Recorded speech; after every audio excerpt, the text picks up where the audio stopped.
Hair style. இன்னைக்கு வந்து நாங்கள் வீட்டிலேயே சால்னா செய்ய போகிறோம். எப்படி செய்யணும்னு பார்க்கலாம், வாங்க வீடியோக்குள்ளே போகலாம். இந்த சால்னா வந்து நீங்கள் பரோட்டாக்கு, சப்பாத்திக்கு, இட்லிக்கு, தோசைக்கு எல்லாத்துக்குமே சாப்பிட்டுக்கலாம். ரொம்ப டேஸ்ட்டாக இருக்கும். இது வந்து ஹோட்டலில் பரோட்டாக்கு கொடுக்கக்கூடிய அதே டேஸ்ட்டில் இருக்கக்கூடிய சால்னா தான். வாங்க அதை எப்படி செய்யலான்னு பார்க்கலாம். அதுக்கு ஒரு பேஸ்ட் ரெடி பண்ணணும். அதுக்கு தேவையான பொருள் வந்து 5 டேபிள் ஸ்பூன் தேங்காய், ஒரு கைப்பிடி அளவு முந்திரி, ஒரு 4-5 கல்பாசி, 1 டேபிள் ஸ்பூன் கசகசா, இதெல்லாம் தான் நான் இதில் போட்டிருக்கேன்.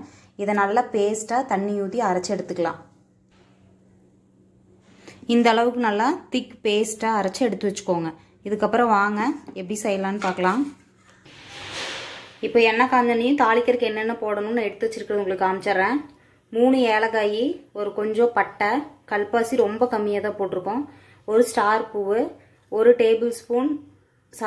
டீஸ்பூன் சோம்பு, இவ்வளோதான் நான் போட்டிருக்கோம். உங்களுக்கு இதில் வேணும்னா நீங்கள் பிரிஞ்சி இலை கூட போட்டுக்கோங்க.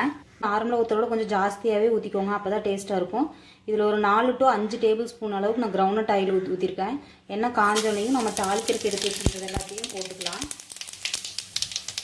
அதெல்லாம் நல்லா பொரிஞ்ச உடனேயும் 3 பெரிய வெங்காயத்தை இந்த மாதிரி ஸ்லைசஸாக பண்ணி வச்சுருக்கோம், அதை போட்டுக்கலாம்.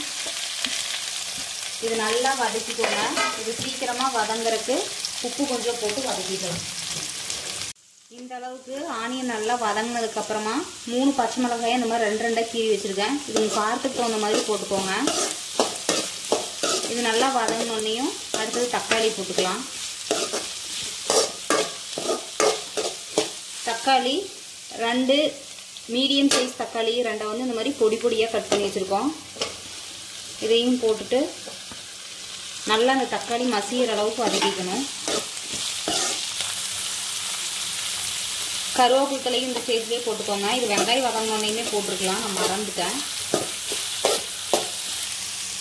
தக்காளி நல்லா இந்த அளவுக்கு வதங்கினதுக்கப்புறமா 2 டேபிள் ஸ்பூன் அளவுக்கு இஞ்சி பூண்டு பேஸ்ட் போட்டுக்கோங்க. நீங்கள் பேஸ்ட்டாக போட்டுக்கிட்டாலும் சரி, இஞ்சியும் பூண்டையும் தட்டி போட்டுக்கிட்டிங்கனாலும் நல்லா தான் இருக்கும்.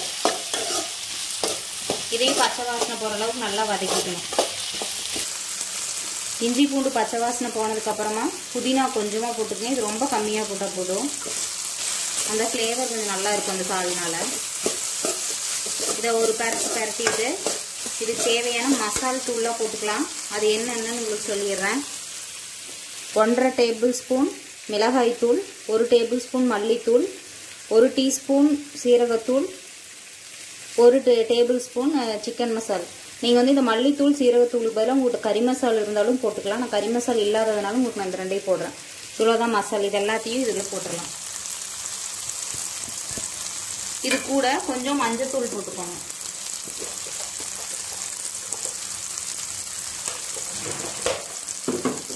இந்த மசாலா ஃபுல்லாக இந்த எல்லா இதுலேயும் நல்லா மிக்ஸ் ஆகி இந்த மசாலோட பச்சை வாசனை போகிற அளவுக்கு வதக்கிக்கோங்க. மசாலெலாம் போட்டு ஒரு 1 நிமிஷம் நீங்கள் கிளறினதுக்கப்புறமா ஒரு 1/2 டம்ளர் மட்டும் தண்ணியை ஊற்றி க்ளோஸ் பண்ணி வச்சுருங்க. அதில் இருக்கிற எல்லா பச்சை வாசனும் போய்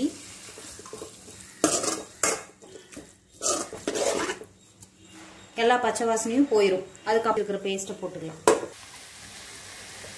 நம்ம ஊற்றினா 1/2 டம்ளர் தண்ணி வந்து உங்களுக்கு ஃபுல்லாக எல்லாமே சுண்டி இந்த அளவுக்கு வந்துடும்.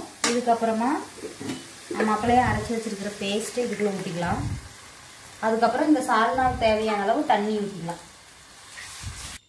சால்னாவுக்கு தேவையான அளவு தண்ணி ஊற்றியாச்சு. அதுக்கு தேவையான அளவு உப்பும் போட்டுக்கோங்க.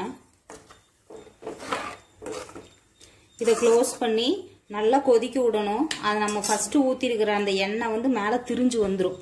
அந்த அளவுக்கு கொதிக்க விட்டிங்கன்னா குறைஞ்சது ஒரு 15 நிமிஷமாவது நீங்கள் கொதிக்க விடணும். இது எந்த அளவுக்கு கொதிக்க விட்டு அந்த எண்ணெய் மேலே வருதோ அந்த அளவுக்கு சால்னா டேஸ்ட்டாக வரும்.